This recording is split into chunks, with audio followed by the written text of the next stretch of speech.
going on, guys? Welcome back to Buffalo TalkCenter, episode 11 of this podcast. Today, I am joined with Jaden. Jaden, how are we feeling today? Feeling good. How about yourself? Not too bad. We have a massive shift from talking Sabres every single week. Now we can finally talk about the Buffalo Bills. Week one of the preseason rapidly approaching. By the time you hear this podcast, it will be the week of the first preseason game. We face the New York Giants, the only home game. Jaden, I know a lot of people are thinking of going to this game because it's the last relatively cheap game to go to this stadium. Before we get into players and, schemes and who's going to be playing, let's talk a little bit about the stadium. Are you going to be attending a game this year, or do you think your days at the old stadium are over? Yeah, I think it's still it's a day-to-day decision here. We'll see what it looks like. I think it is supposed to be pretty steamy out next Saturday for that game, and it is at 1 o'clock, so that's never fun. Yeah. So maybe if there's a cheap regular season game, or we'll wait till the new stadium next year and see how it's looking. Yeah, I remember we went to that Packers preseason game some years ago, and that water was anything but cold, an absolute joke of a game. Full price room temperature water. Yeah, but not now. I think they finally do give out free water, but that was before they did that. But yeah, obviously the Bills gaining a ton of traction. Let's start with the big, hot commodity. James Cook not practicing today, was found on the exercise bike. Do you have any insight on that? Do you think it's an injury related thing, or do you think he's starting to hold out? What's going on there?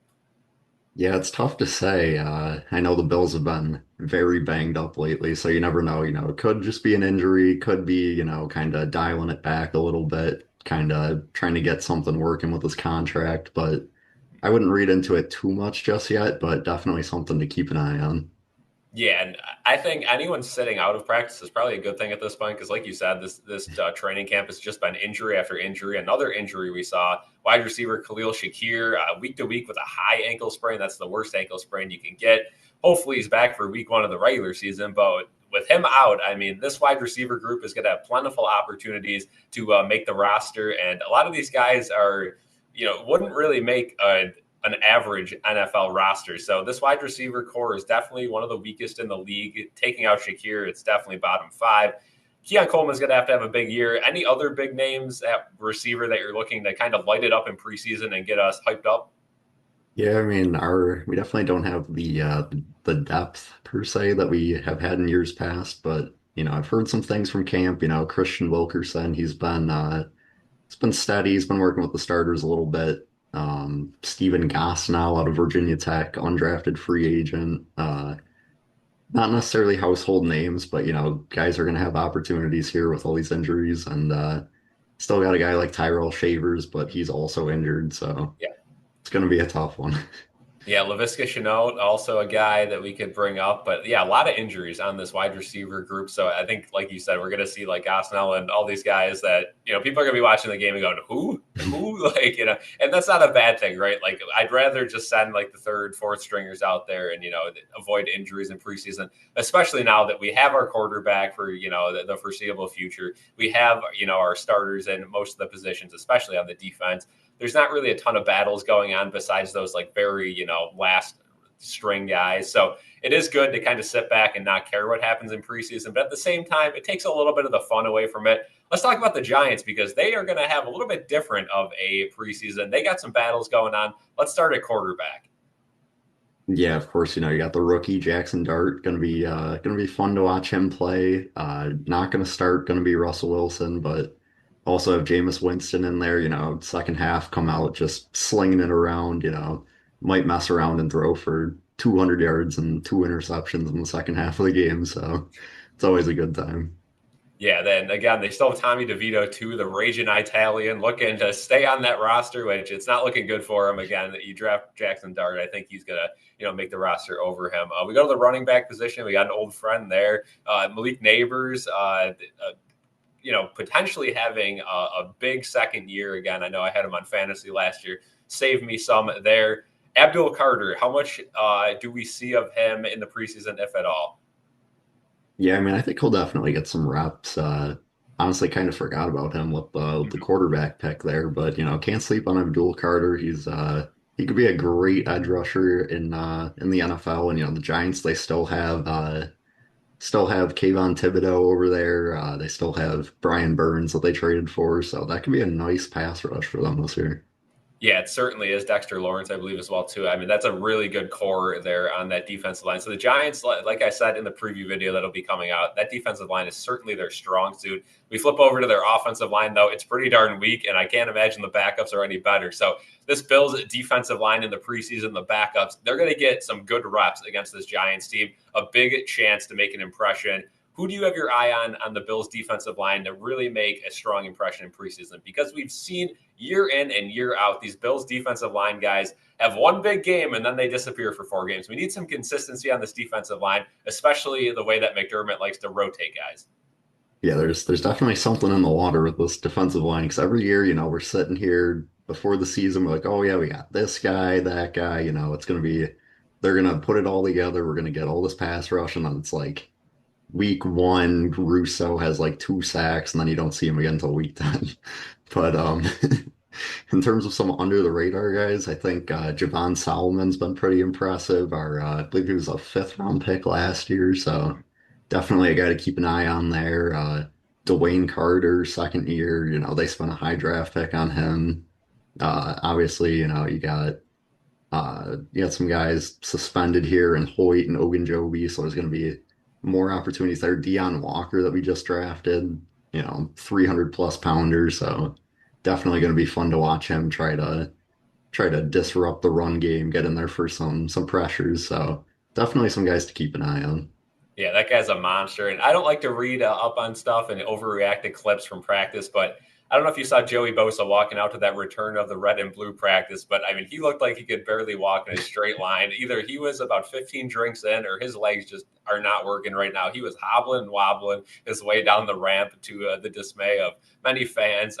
Do you think he's injured coming in? Again, he's not participating a whole lot. Are we worried about Bosa, staying healthy the entire year? Because again, that was the issue with Von Miller, right? We brought him in and then he got injured. Again, his was more of a freak type injury. It wasn't like an injury prone type thing. But again, a whole lot of money there. With Bosa, not as much. So it's not as big of a concern if he gets injured as it was with Von Miller. But still, that's a guy they brought in to kind of replace him and to be better than him.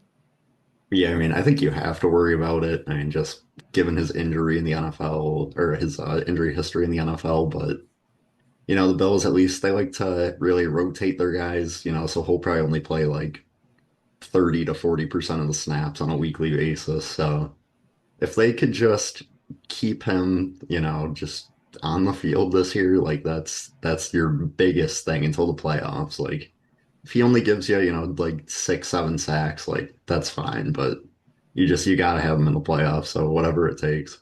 Yeah, and we're at the point as Bills fans where we're expecting playoffs, we're expecting the division. If not the division, you better be in the wild card. So again, if you're sacrificing some big time plays from Bosa in week 3, week 5, and you're getting those in the divisional round and potentially even further in the conference or the Super Bowl, you're taking that 100%. Probably see them like a Von Miller, third down, big plays, that sort of thing off the edge. Pressure has not been in the Bills' favor the last couple seasons, right? They get through the gaps, but they just can't touch the quarterback. It's the curse of Jerry Hughes. I'll continue to say it. It's just everyone's turned into Jerry Hughes. They get through, but they can't lay a finger on the quarterback. So do you see that issue continuing? Again, like you said, a lot of new names on the defensive line, but not a whole lot of change to the system.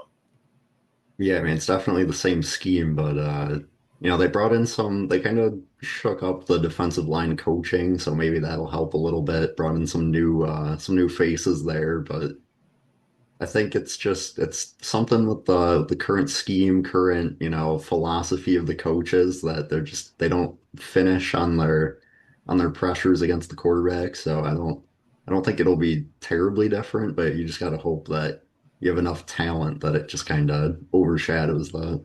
Yeah, and you mentioned changing coaches up a little bit. They did an overhaul in the strength and conditioning team this year, which I think was much needed. Obviously, it hasn't really looked all that great so far in training camp. A lot of guys going down with injuries. So maybe it's just adaptation to that new system. And it's better to get injured now than to get injured during the regular season. Again, when you're, practicing a couple times a week or not at all, some of these guys, I'm sure some of these guys are really sandbagging it. You get into the, hard contact of training camp day in, day out. You get up early. You got to, put yourself through it. guys are going to get injured, right? It's football. And we see so many overreactions like Dawson Knox getting put on the non-football injury list right before training camp starts. And all of a sudden people are, reacting like he blew out his ACL and he's out for the year. And simply that's not the case. Speaking of overreactions, I don't know about you, but my favorite part of preseason every year is listening to Bills fans' reactions, whether it's on radio, on X, on social media, anywhere else. People just absolutely eat up every play. They think it's the regular season. They watch backups. Again, you had the infamous Frank Gore caller last year. You had several others.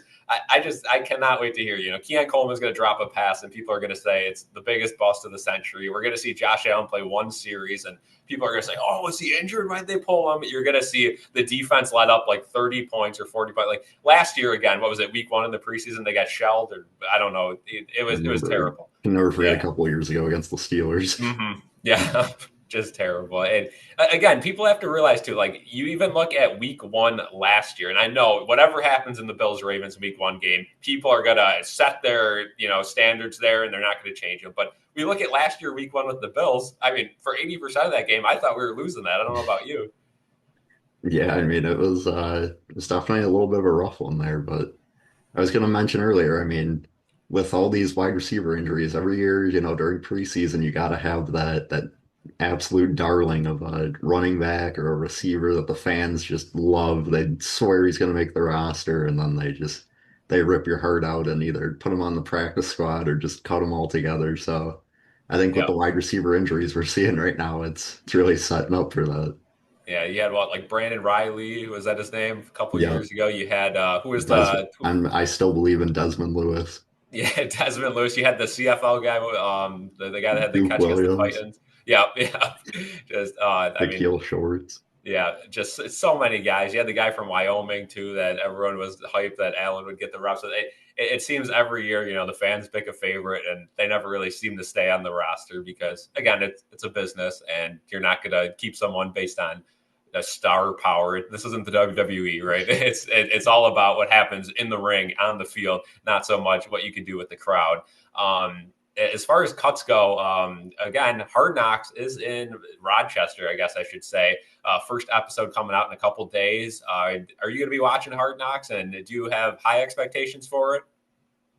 Um, yeah, I mean, I think there's some good personalities on this team right now, so it should be a good time. I usually don't go out of my way to watch Hard Knocks, but I think this year I will go through the hassle of bugging somebody for their HBO account to watch it. Yeah, So well, you could yeah, have mine for sure. Yeah, because yeah, it's something that again I don't watch either. I see clips on social media and I'll kind of see the best parts, but I think I'll have to fully watch it this year. I was a little worried about the Harrison injury because if that was an ACL injury and all these Bills podcasts were right about that, I was maybe going to boycott it because I would have been a little bit too mad to watch that episode. But it'll be nice to see kind of how the team gathered around him. And they said people were like praying in the locker room and like it was a serious injury. Like people were really treating it with some concern. And, it'll be good to see him back in the facility after that injury and, kind of the relief of some of the cornerbacks. Let's stay on defense, cornerback position. Like I said, Harrison down for a couple of weeks. That opens up the door for our old buddy, Tre White.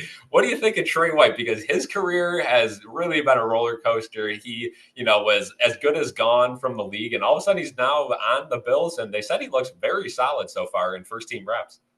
yeah, I think this might be the best Trey White that you see and probably since he left the Bills. So I'm honestly I'm not too worried about it because I always thought that Trey White would probably be the starter week 1 against Baltimore across from Benford. So Yeah. not too concerned about that. I think ideally you would have Trey White start the first half of the season, and then hopefully if Hairston, if he's looking good and he's ready to go, you plug him in about halfway through. Yeah, you can never have too much talent, right? That's a good problem to have. If Tre White's lighting it up and Harrison comes up and he puts pressure on him, again, you could always run some schemes where all three of them are on the field as well as Taron Johnson in the slot. Again, the safety position is still a weak spot for the Bills, so having maybe more cornerbacks on the field, less safeties, those sort of schemes might be the move this year. Let's stick with the safety position, though, because I see Cole Bishop is about injured every single day, which is a massive concern. Again, still have some familiar names back there as well from last year. Are you expecting anyone new in that safety position?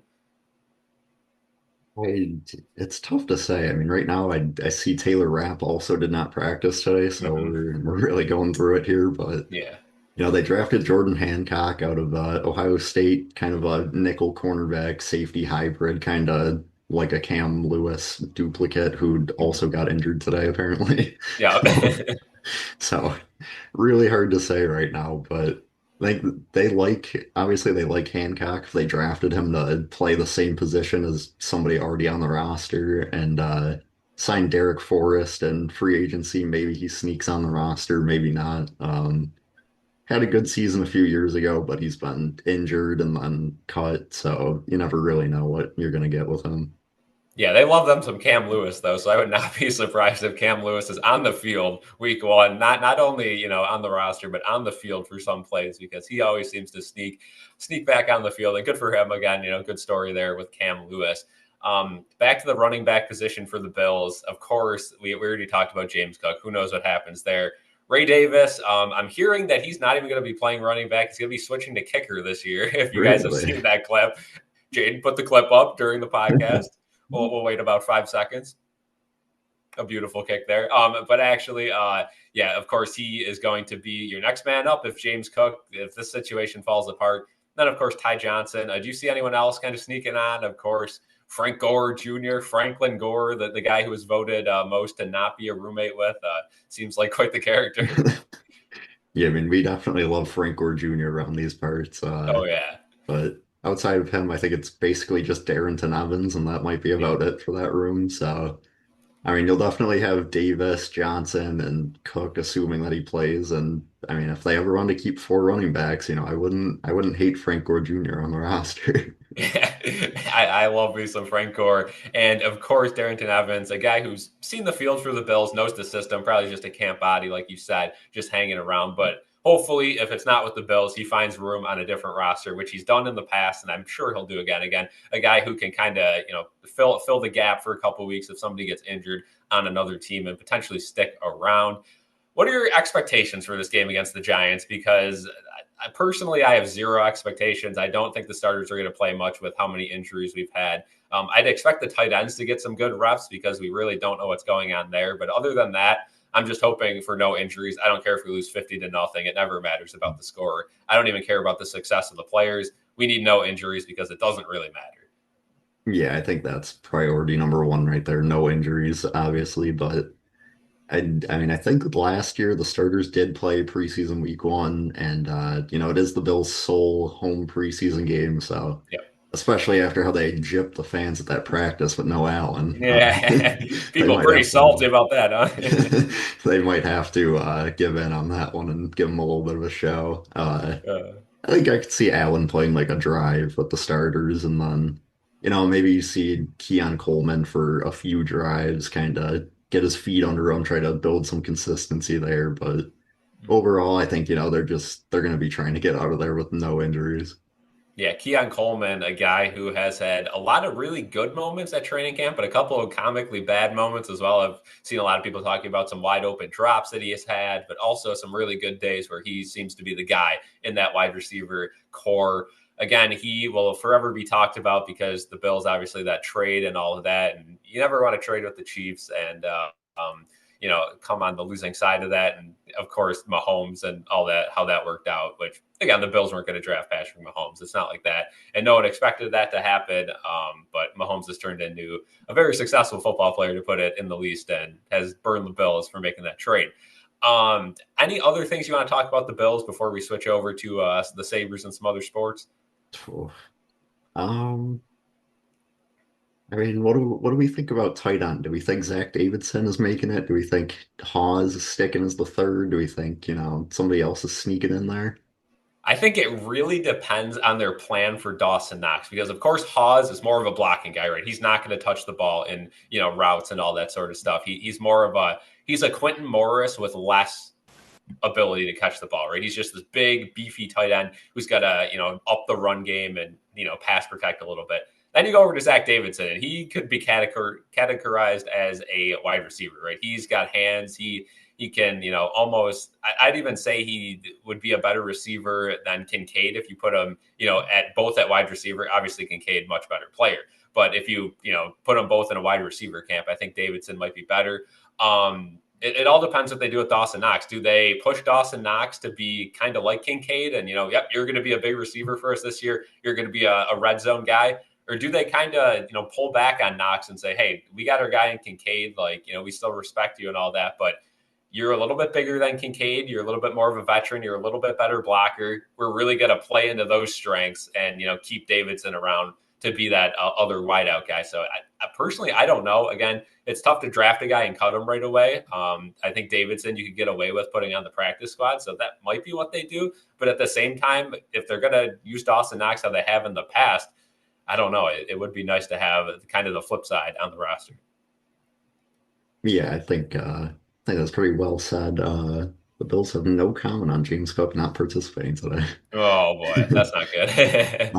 I did think of one more big question that we have not discussed yet. Who is the backup quarterback? Yes, that's a good one. I pondered it a little bit during the preview video this week. And again, I think White is the leading guy right now, but Mitch Trubisky is somebody who, whether you want to say or not, he has had some success in this league as a starter, and he is probably the better player overall, right? Like Mitch Trubisky, like if say Josh Allen gets hurt, it's a playoff game, you got to go with Mike White or Mitch Trubisky right now. Who are you putting in? I'd probably Trubisky. pick Mitch Trubisky, right? The only issue with Mitch Trubisky is I think fans have kind of seen a bad version of him where he comes in late in games and he can't throw the ball because he doesn't get the plays. And when he does throw the ball, it's his third throw all season in week 13 and he's not ready, right? So it's tough. I would probably say I would pick Trubisky, but it doesn't seem like that's who's leading the race right now. Again, it's going to be fun to watch. That's going to be one of the main battles that we have to watch as Bills fans, which it's not a fun one to watch by any means, but it'll certainly be a relief because we don't have to worry about, is Tyrod Taylor or is, the newcomer going to be our starter? Or like we no longer have that, right? It's Josh Allen and then who's going to back him up? And most likely if Josh Allen gets hurt, it's going to be neither of these guys. They're going to trade for somebody because I don't trust either one. But Mitch Trubisky, I would say, will pull away with it at the end, but I don't know. What do you think? Who do you got winning that? Yeah, I think it's kind of just Trubisky is more of your safe guy. He's gonna make the safe throw. He's gonna hit the check downs. He's gonna run the offense effectively. And then Mike White's a little bit more of a wild card. Might try to push the ball down the field a little bit more. But I mean, like you said, if Allen gets hurt, I mean, and it's like a big game, do you want the safe guy or do you want Mike White? Trying to push a pass 20 yards downfield into double coverage. Yeah, So I think Mitch ultimately should win that. yeah, and again, I'm not saying this has any effect on it. I'm sure Mike White's a great guy, but we know Josh Allen and Mitch Trubisky have a nice connection, right? He knows the system. They're I don't want to say friends, but they're pretty much friends at that point. So we'll see what happens there. But I'm sure Josh Allen has a say in who his backup is as well. Moving on from the Bills, we will be talking about the Bills on every single podcast now until the Super Bowl. So it'll be mainly Bills themed until the Sabres season starts. The Sabres, we don't really have much to talk about. I mean, it's pretty much dead silent right now until preseason starts. And, we kind of see the battles going on. Just one question I want to ask you about the Sabres. Do they win the Stanley Cup this year? Because I see a lot of people saying that this is their year. I got to ask you. I mean, they have a red hot stacked team, of course, some trades, but I still see them as the favorite. What about you? Yeah, I've definitely seen a lot of people saying it online. They're definitely way up there in the Vegas odds for the Cup. I think, they made some big acquisitions this offseason.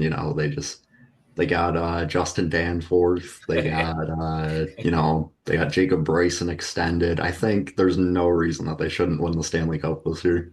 Yeah, they just gave Devin Levi a monster deal too. So it's good to see. I mean, again, spending the money well, spending all of the money, that organization continues to just wow themselves. And let us not forget, we have stability like we have never had before. Mhm. KeyBank Center locked in for Mhm. what, 10 years? Let's talk about that. Yeah, that big presentation. Terry's got the key in his hand, the red key. They got this big door. And personally, I was driving. I was not able to see this live. We were on the trip, but I did see clips of it. And apparently, what it seemed like is they had this big press conference. We already knew more than 8 hours in advance that the news was KeyBank is, renewing whatever, and they're going to be a sponsor for the arena for 10 more years, whatever. We already knew that. So they have this big door behind them, and they put the key in, and it looks like they're going to have breaking news, like something more is happening here. And it just says the same news that they already announced on their social media several hours prior. Does that just sum up the Sabres?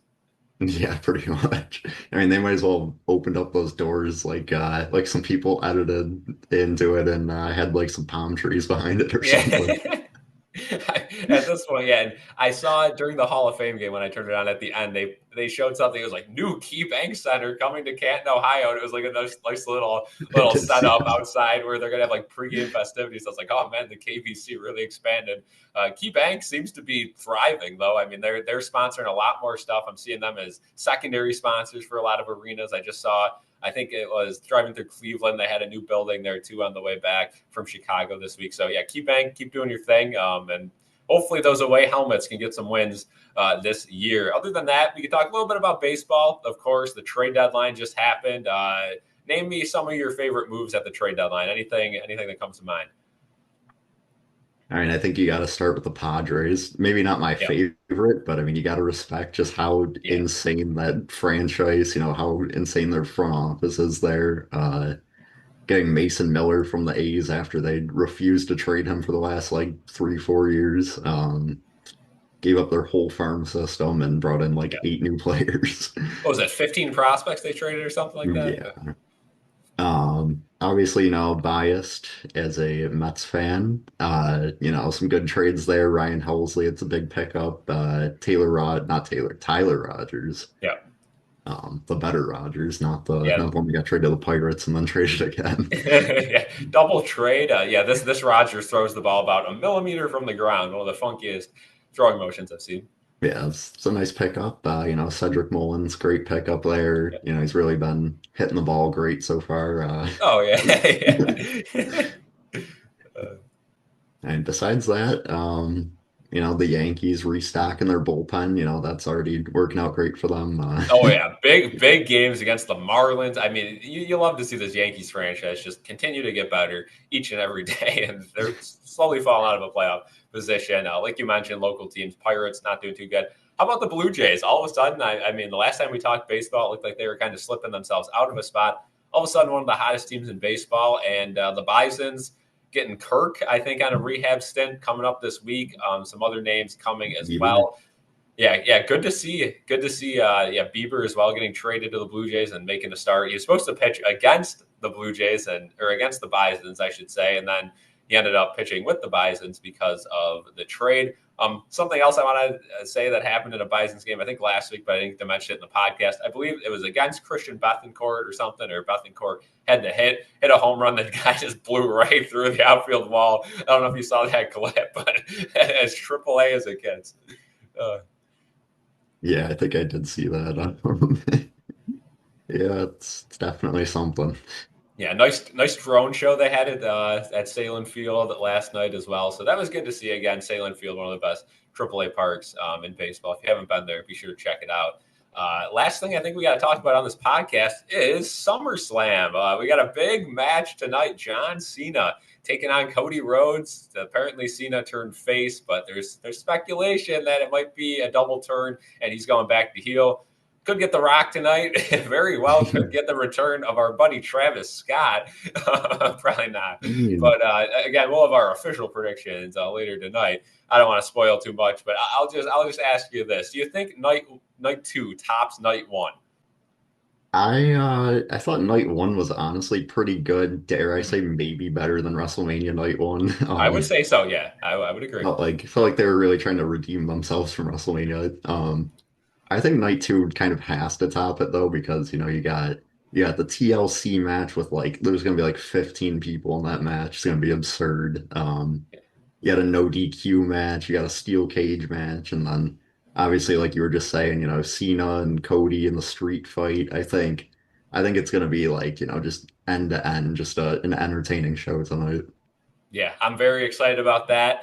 That'll wrap it up for this podcast, though. Buffalo Bills football back in action. I will be live streaming it. Jaden will be behind the scenes.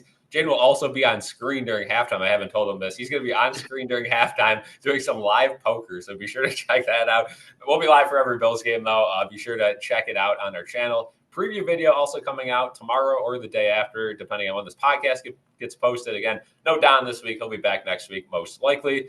And then we're in the full swing of things. It is Buffalo Bills season, and the Sabres, unfortunately, will be creeping up right behind them as we get into the school year and all that. But big year, streaming every game.